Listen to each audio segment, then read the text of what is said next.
I remember I told you about local government.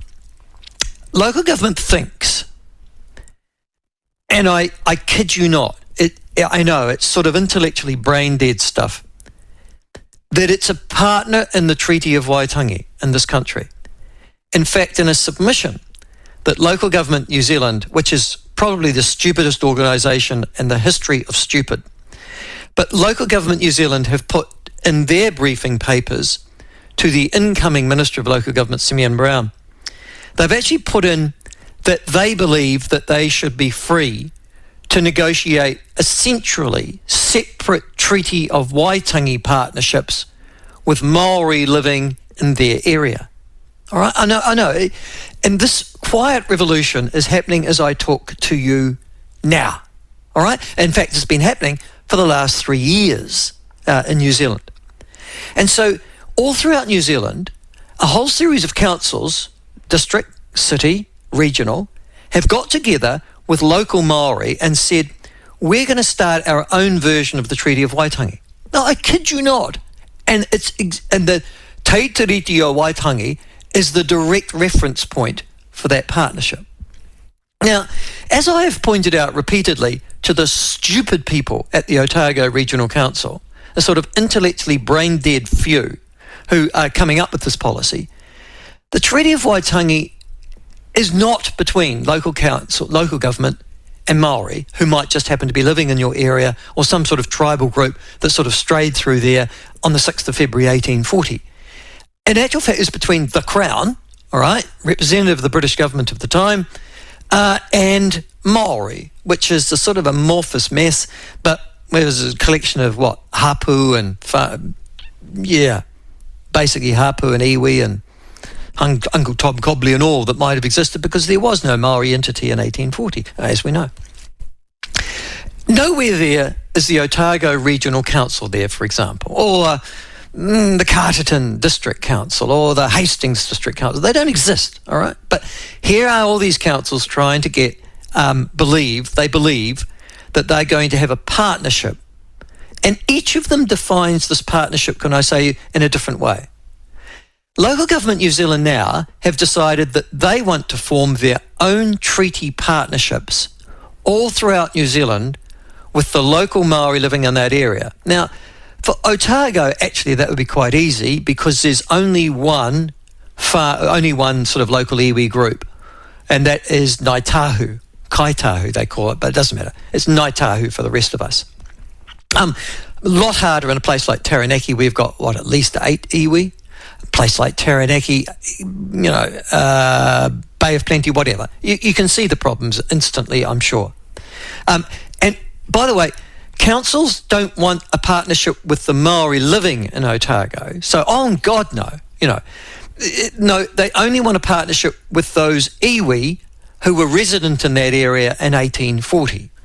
This is how absurd it gets in a place like Otago. So you might have, 8% of the population, I think that's what I remember, of Otago's population's Māori, okay?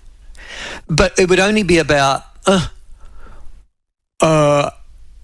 quarter, if that, of the Māori who are living in Otago who would end up in this partnership with the Otago Regional Council, because the others are non-Māori. So the irony, this is the irony, this is the intellectual stupidity of it all. The Otago Regional Council want a partnership with Māori, but no, they don't. They want a partnership with Ngaitahu, which means that if you're not Ngaitahu Māori, where do you go in this partnership? Oh, you're on the other side. So you come over here with us white guys. Yep, and us Filipinos and the Brazilians. You're over here with us, okay? So all you non-Ngaitahu Māori, you don't have any status either, because you're not part of the tribe or the iwi. So you come over here.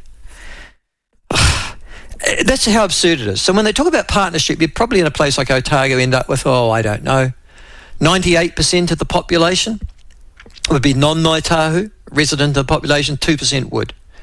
And you're going to have a partnership, 98% too. Oh, bugger off. All right, so that's the first thing. Here's the next part of that, just quietly. And then you're going to have this partnership. But the Treaty of Waitangi doesn't apply to local government, eh? All right. But That's how stupid local government are. All right, that's fine. But that'll give you an indication that I'm not a great believer in the intellectual ability of councils or local governments in this country, and I've just used the Te Tiriti and their interpretation of what it means as a good example of that. Well, here's the problem though. Local government and central government are meant to be politically neutral. Now, are they? We'd all like to think they are. And indeed, that was reaffirmed after a series of leaks that beset this particular government in the first 3 months of its existence by the State Services Commissioner, Peter Hughes, who said, no, the principle of neutrality of the local government, of the government sector, of the public sector, is critical. Because if we are to provide advice, and this was the point that he made, if we are to provide advice to whoever gets elected, then those people, whoever are elected, need to trust that we are giving them impartial, accurate, up-to-date information upon which they can make a judgment. If they don't trust us, the whole point of government falls apart. So the State Service Commissioner making that critical view that the public sector must be neutral. Otherwise, you can't trust their advice. Switch to the Otago Regional Council. Last year, the Otago Regional Council's principal advisor on climate change, they created this particular position, Francisco Hernandez, ended up on number 17 on the Green Party list for the election. Okay? Now, remember what Francisco Hernandez's actual job title is. He's the Otago Regional Council's principal advisor on climate change, a Green Party activist. On Sunday, yesterday, the Otago Regional Council's principal or lead biodiversity partnership lead, a man by the name of Alex Folks, announced his intention to contest the co-leadership versus Chloe Swarbrick of the Green Party. He is the biodiversity partnership lead at the Otago Regional Council. According to his own CV, he's only been in the job for 5 months. He was appointed in October last year, and he came from where he served for 1 year as a senior ranger with the Department of Conservation. He describes himself as, quote unquote, an activist, a staunch eco-socialist, a wildlife biologist and conservationist, and a trade unionist. All right? That's how he describes himself. So in the space of 3 months, the Otago Regional Council has its principal advisors are activist Greens, to the point that one of them describes themselves essentially as a radical, staunch eco-socialist. And these are the people who are providing advice to the elected body of the Otago Regional Council and who are fashioning the policy and the information upon which those elected members make their decisions. Now, these are not inconsiderable. These aren't typists, all right? These aren't front office, customer engagement officers or whatever. These aren't drivers. These aren't cleaners. These are critical policy positions. A climate change principal advisor who leads climate change policy at the Otago Regional Council, and now a lead biodiversity partnership, the Otago Regional Council. And his name is... He has an interesting background, Alex Folks, because my understanding is he's been a Labour Party candidate in the background as well, and in actual fact fell out, I have to say, with the Labour Party 20 years ago, over and some allegations, just Just Google him.